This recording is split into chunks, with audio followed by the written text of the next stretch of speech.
I'm a big fan of the wines of Argentina, and I've got a wine here that I think you'll be a big fan of as well. This is the Zuccardi Bonarda, 2008 vintage.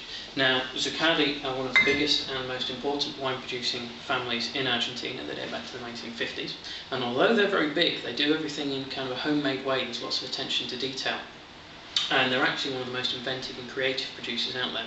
Now, Bonarda, that's the great variety in this wine, not to be confused with the Bonarda that comes from Italy. It's actually something slightly different, but we won't worry about that right now. Let's think about tasting this wine, giving you a smell.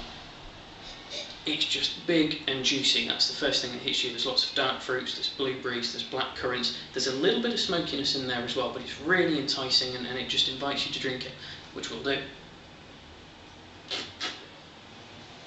Wonderful. The palate is quite big, but again, it's really rounded and it's actually got a silkiness to it. Now, what's really interesting about the wine is we get all those flavours we picked up on the nose, the black fruits, the blueberries, the black currants, hint of raisin as well, but it's really chunky. You feel like you're kind of chewing on the wine, but in a very pleasant way. Very clean acidity as well. I think this drinks well on its own, but it's a cracking food wine. It'll go with steak or anything meat-based really, but give this a go. It's great value and it's a really interesting wine. Cheers.